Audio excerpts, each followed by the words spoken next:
E uma das que tem a ver com o tema que foi feito lá no começo, né, que agora eu vou trazer aqui, porque eu vou pedir que o Araújo explique como funciona. O lançamento da revista é mensal. Eu quero que você explique um pouco sobre o funcionamento da revista, né? A gente falou um pouco sobre o editorial, né, sobre a criação, de onde surgiu a ideia e tal, de você, né, querer investir no mercado. Então vamos falar um pouco da revista, para quem ainda não deu chance para ir lá e conhecer. Eu sei que tem a assinatura, tem algumas obras já prontas. Como funciona, no geral, assim, o funcionamento? Quem quiser ler Shonen West e acompanhar aí. Certo. Então, do ponto de vista do leitor, né, que ele quer se tornar um assinante da Shonen West e está contribuindo, né, o projeto está dando certo, os autores com o tempo conseguirem ser remunerados, tudo mais, e ele for lá e ser um assinante, independente de assinante anual, mensal, se é assinante normal, se ele é um premium e tudo mais, independente, se a pessoa está contribuindo e tudo mais, ela pode ter as assinaturas dela, né? Ela vai ver ali. Inclusive, quando a gente fez o plano de assinaturas, a mais barata nossa, né? Que inclusive libera, né? Você pode votar, você pode participar dos eventos, pode fazer tudo que o site possibilita. Quando isso aconteceu, a gente queria que fosse R$ 4,90, mas inclusive a financeira bloqueou de tão barato que estava. Porque o preço mínimo, né, de pagar no cartão de crédito e no boleto era R$5. Então a gente teve problema com a financeira, foi um dos probleminhas que a gente teve com o site na época do lançamento. E o problema era porque estava barato demais, né? Então, assim, a gente até falou, nossa, a gente não tinha essa noção 100% de que aquela financeira específica não admitia alguma coisa que valesse menos que R$5, né? Então, a gente acredita que a gente está trazendo uma coisa bem acessível. Quando saírem os preços, quando a gente estiver ampliando um pouco mais o escopo e o alcance do projeto para inglês e espanhol, o preço vai ser ali por volta de $1. Então, assim, é uma coisa que a gente quer acessibilidade.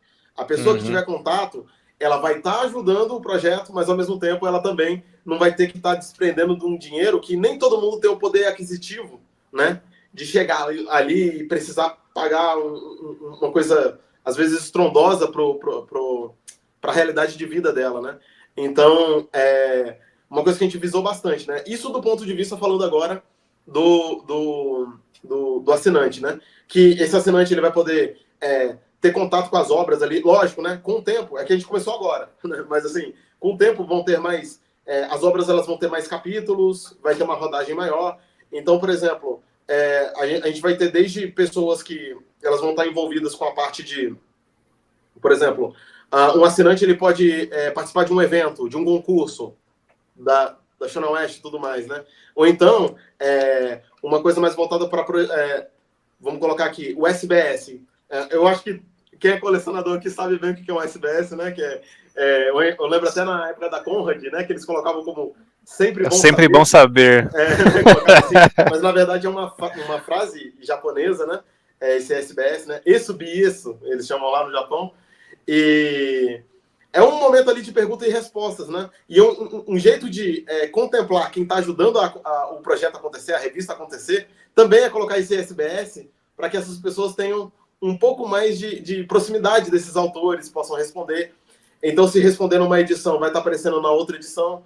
E além, é claro, de vários outros benefícios que o assinante pode ter. Mas eu acho, assim, que o engajamento é uma coisa que a gente tem pensado bastante para a nossa plataforma. Se tiver uma proximidade do leitor, do jeito que o leitor ele sente, né? Por exemplo, ele pode votar no ranking de popularidade, né? Ele ganha as medalhinhas ali por mês por ele ser assinante e ele pode votar no ranking de popularidade. Ou seja, ele vai estar literalmente ajudando a Shonen West a conduzir o futuro da própria Shonen West. Então, o leitor ele participa, ele guia o futuro desse projeto, das obras, e ele participa junto com o autor, sempre dando feedback e se sentindo assistido. Isso é muito importante do ponto de vista do leitor. Agora, falando mais do ponto de vista do artista, o artista a gente quer mostrar para ele que, poxa, se você é um artista da Shonen West, você pode estar junto com a gente de uma forma que você pode pensar no futuro que você vai ter uma carreira. Você vai desenvolver uma carreira. Então, isso é bem legal também, porque o que significa desenvolver uma carreira? Saindo um pouco do literal e passando um pouco mais para essa parte mais na prática, né? seria mais ou menos o seguinte: desenvolver uma carreira seria você ter pessoas à sua volta que vão ajudar com a sua evolução, ser remunerado, né? E a gente está lutando para isso, para que cada vez mais a gente possa ter um projeto, um processo e um sistema onde o artista ele possa ser remunerado. Lógico que a gente sabe que isso não é do dia para a noite. Isso daí, assim como a gente sempre conversa, né, Fábio? Tudo é uma questão de conscientização, processo a longo prazo. Mas, assim, a pessoa sentir firmeza no sistema, que a longo prazo ele vai se tornar uma coisa estável, né? Uhum. Então, a gente quer trabalhar juntamente com esses autores, de que eles vão ter um supervisionamento, uma mentoria, uma parte ali onde a obra dele vai estar sendo assistida por pessoas que estão dedicadas a aprender essa função de editor, né? Então, assim, eu, por exemplo, eu sou o fundador da Shonen West, mas dentro do departamento editorial, eu sou um editor. E o sensei, que é o Maurício Osamu, ele é o editor-chefe. E ele me treina para que eu tenha esse approach e essa forma como ter um contato com as obras da maneira mais honesta, justa, e de modo que vai corroborar com o avanço do cenário de mangás nacionais e ocidentais, e avanço pro artista e, consequentemente, avanço pro próprio projeto também da Shonen West. Então, assim, como as coisas funcionam dentro da Shonen West seria mais ou menos indo para esse lado. Deu para responder mais ou menos a sua pergunta, Fábio? Porque eu posso ter sim. Também. Posso ter fugido algum ponto. Não, deu sim. Deu para ter uma visão geral de como que funciona e tudo mais, né? Tem algumas perguntas aqui, mas antes da gente recorrer a elas, eu queria que você desse um resumo breve das obras principais que começaram, né? Porque às vezes a pessoa pode olhar assim, poxa, né? Por onde eu começo, né? A pessoa vai assinar ali, claro que vai ter a revista para ler, né? Você pode acompanhar aqui lendo a revista, só clicando aqui e passando as páginas para o lado, né? Mas aí começou com 4 séries principais e esse Garotas da Terra é uma história fechada, não é isso? Sim, então, vamos começar então pelo Garotas da Terra, né? Vamos falar por ele. O Garotas da Terra é um one-shot, e assim como todo one-shot, ele para quem não sabe, no mercado editorial japonês, é assim que funciona. Os autores, eles lançam seus one-shots, eles enviam seus one-shots, que lá eles chamam também de yomikiri, e aí o editorial, ele faz a avaliação se pode ser publicado ou não na revista. Se for publicado, vai passar por uma outra avaliação, que é a do público. O público vai dizer se gostou da história ou não, e isso você vê mais ou menos pelo ranking de popularidade. Uhum. E o Garotos da Terra, ele tá nesse formato. Ele tá no formato de one shot, que se passa num rio alternativo, né? Onde tem ali as gangues e os movimentos sociais urbanos que se formam ali, né? E tem todo aquele sistema que eles utilizam uma cola para se deslocarem, tocando ali nos edifícios e tudo mais, como se fosse um parkour, né? E essa obra é de um autor, inclusive, que é um autor que está com a gente desde uma época que a Shonen West era embrionária, entendeu? Um cara que contribuiu demais pro projeto, e a gente tem uma enorme gratidão a ele, né? Que é o Guilherme Júnior. E é sobre isso, então leiam Garotos da Terra, é uma história bem legal. O próximo, então, eu posso falar do Tamers, né? O Tamers, ele é uma obra que o roteirista é o Matheus Avanço. É uma história a respeito de um cara que ele tem as questões pessoais da vida dele, né? Ele é um brutamontes, fortão e tal, tudo mais. E em determinado dia, ele descobre que ele botou um ovo, cara. Aparece um ovo na cama dele, ele fala, o que aconteceu aqui, né? E tal, tudo mais.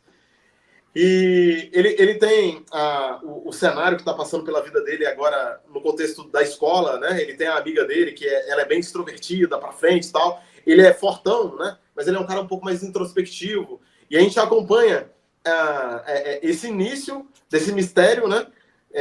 Com o que apareceu na primeira edição da Shonen West. O Tamers, inclusive, ele vai estar voltando em setembro, bem mais forte, né? Com a continuação. E ele conta, inclusive, com os cenários.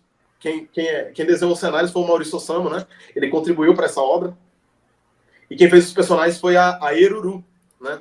Então, é legal a gente sentir assim que, poxa, tem a participação de autoras femininas e masculinos, uma diversidade. A gente gosta de trazer isso também, sabe?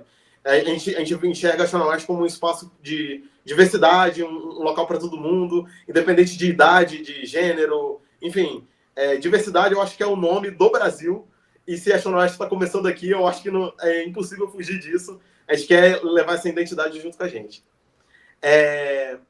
E a próxima história, que é o Kintsugi Warrior, né, é uma história que é feita por um australiano, um autor australiano, que é o Josh Dunbar, e ele conta com a arte, o conceito da arte, a forma como ela é desenhada, né?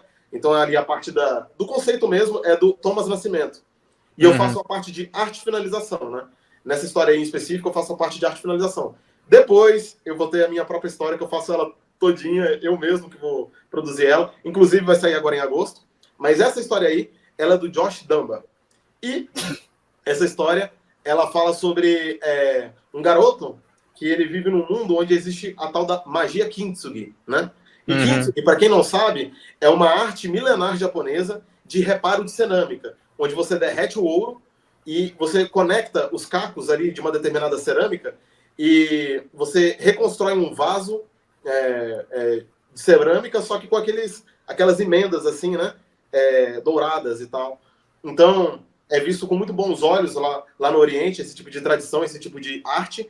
E aí esse autor, ele pegou isso e trouxe para um sistema de batalha, onde vão ter, né, determinados guerreiros que vão estar lutando, e o Reiki, que é esse protagonista que já foi apresentado, não vou entrar muito aqui para não dar spoiler, mas ele é um cara que, a própria capa já mostra, né, ele vai estar envolvido com essa magia Kintsugi, né, e, enfim, eles passam por um cenário onde estão tendo os terremotos silenciosos, que é uma catástrofe que ninguém sabe de onde que ela está vindo, os especialistas estão tentando estudar, saber o que está acontecendo, mas aparentemente, sem ter um terremoto, tem um terremoto, né? Então, o que está acontecendo aqui? Então tem todo esse mistério por volta do primeiro capítulo, vai ter continuação agora em agosto, né?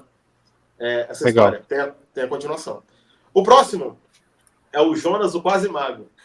Lembrando, perdão, Tamers é uma minissérie de one-shots, Kintsugi Warrior é uma série, vai ser uma série, e Jonas, o Quase Mago é um one-shot. E aí, continuando agora, né? O Jonas, o Quase Mago é uma história sobre... o nome é Quase Mago porque ele é um estagiário de mago mesmo, ele não se formou ainda, ele tá lutando aí para tirar o diploma dele, inclusive para quem viu a história, tem uma parte que ele toma esporro lá, né? Você tem que entregar o seu TCC e tal, tudo mais, e ele lá todo... né? O Jonas, ele é um cara malandro, ele é um cara, assim, que eu acredito que muitos brasileiros vão se identificar com ele por causa daquele jeitinho brasileiro, sabe, de lidar com as coisas e tudo mais. E o Jonas, ele vai estar partindo para cima justamente de tentar procurar alguma coisa pro TCC dele para ele se formar, para ele deixar de ser um quase mago, se tornar um mago, né? Da hora. Então, é uma história de comédia, é uma história que ela envolve bastante aventura, tem elementos de RPG ali, mas é uma história muito bem humorada, e assim como as outras histórias, essa também eu recomendo bastante a leitura, que eu acho que ela ficou bem divertida. Da hora demais. Faltou o Blue Steel só. Blue Steel, faltou o Blue Steel. E o Blue Steel, inclusive, né, até agora, em termos de popularidade, é a nossa obra, assim, que né, a galera tá gostando bastante, tá ganhando um destaque ali no ranking e tudo mais. E o Blue Steel, ele mostra um futuro alternativo, né? Um futuro onde você vê elementos do nosso presente, né? A nossa época contemporânea que a gente vive aqui, mas vê um carro voador, tem umas paradas ali acontecendo e tudo mais, mas não é aquela coisa que chega a ser um futuro totalmente, sabe? Eu não diria exagerado, mas um futuro assim onde tudo tá diferente. Não, tem elementos da nossa época também. E a gente acompanha a jornada do Joe, que o Joe, ele é um cara que ele é totalmente, vamos dizer assim, fã de música e tudo mais, então ele tá sempre lá pegando os CDzinhos dele e tal, tá vivendo a vida dele. Mas ele também é um arruaceiro, sabe? Ele tem ali a sua forma de viver ali no cenário urbano dele. E aí ele encontra uma garota, e por causa dessa garota, ele é levado para um local onde algumas coisas vão se desenrolar, e a gente vai descobrir que ele tem um diferencial dele, que ele é um Blue Steel, né? E o que será que é esse Blue Steel? Aí tem que ler a história para saber. Mas ele é um cara extremamente habilidoso do ponto de vista de luta e tudo mais. Ele vai ter uns probleminhas ali com a máfia também. E tem um backstage bem legal, assim, a história. E a gente consegue entender também o porquê que ela tá chamando tanta atenção da galera. Então, Da hora recomendo demais. bastante a leitura também. Teve até um comentário aqui, ó, o Casa do Vô diz que é o que mais curtiu. O Kaliel diz que o Blue Steel tem cara de Shonen Magazine, olha só. Eu concordo até certo ponto. A Shonen Magazine, durante muito tempo, ela carregou essa imagem de a revista japonesa que publica obras de Yankee. Aí Yankee no Japão, né? Yankee no Japão seria aqueles delinquentes, pá, não sei o que, sabe? O jeito meio pegada da rua, gangue e tudo mais. E o Blue Steel, ele carrega um pouco dessa atmosfera meio anos 90 e tudo mais. Assim, foi uma história bem legal de acompanhar a editoração e supervisionar, né? E o artista dele é o Sr. Inkman. Para eu não ser injusto, Blue Steel, o artista é Sr. Inkman, Jonas o Quasimago, o artista é o Vitor Bardo, Garotos da Terra, eu já falei, né? O artista é o Guilherme Júnior, e o Temers também, e o Temers e o Kitsuguar eu já falei também, né? Os artistas, os autores, né? Então, só para não ficar faltando ninguém. Da hora. Tem bastante pergunta aqui. Deixa eu ir pegando já, porque senão vai acumular bastante e a gente não vai conseguir responder todas no final. Eu posso ser mais conciso também, Fábio. Eu vou tentar